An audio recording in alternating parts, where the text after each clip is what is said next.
Добрый день, друзья! Приветствую вас! Поздравляю всех с наступившей Пасхой! Посмотрите, как радуется природа, как все ярко, сочно и просто наполнено энергией любви и приветствия этому миру. Я сегодня вам хочу немного рассказать о моем первом опыте, когда я пошла на местное мероприятие, которое называется «Пасхальный костер». Недавно я прочитала об этом объявлении в газете, где просто стояло, что в деревне вот такое-то будет проходить пасхальный костер, вот такое-то время. Все. Конечно, мне было абсолютно ничего не известно, что это такое. Я написала своей подруге, спросила ее, а что же это такое за мероприятие и вообще на какую целевую группу оно рассчитано.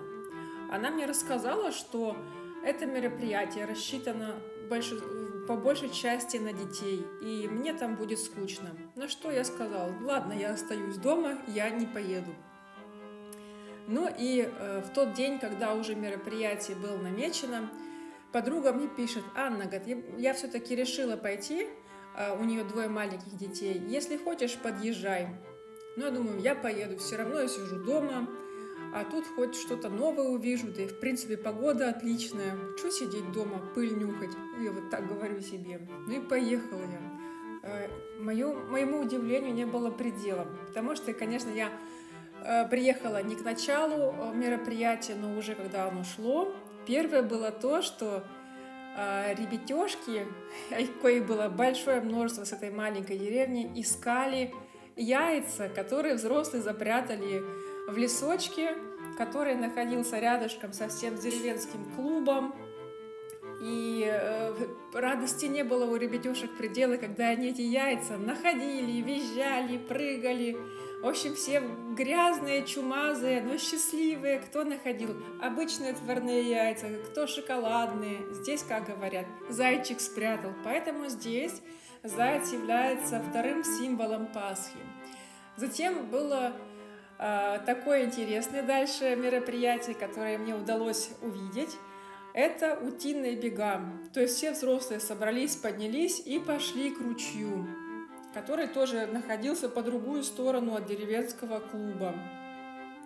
Что это такое? Берет взрослый большой тазик или корзину с утятами, с которыми малыши купаются, желтыми резиновыми. На каждом утенке номерочек и бросает их в ручей. Ручей, конечно, самый простой, как вот примерно такой, где куча веток, камней и всего прочего, и какой утеночек доплывет самостоятельно до цели. Ребятешки тоже бегут вдоль ручья, кричат, болеют: утеночек, там утеночек. Кто пытается помочь как-то, помогать нельзя. И, в общем, первые 3 победителя или 10 мест получают какие-то вкусные призы. И это здорово. А потом был как раз-таки костер. Костер в виде шалаша, метра, наверное, по 3, по 4, сваленные деревья, просто огромный. Его подожгли, и все просто сидели перед костром, кто стоял так, и наблюдали, как горит. Что мне очень понравилось, что не было никакой музыки. Все было без музыки. Все люди могли спокойно разговаривать друг с другом. Деревенский клуб предлагал всякие напитки прохладительные, минеральную воду, газировки, пиво, сосиски в тесте, жареную картошку, ну как это обычно бывает. И мне настолько понравилась такая вот замечательнейшая традиция, которая уже не знаю, сколько существует лет, но говорят, очень давно немцы.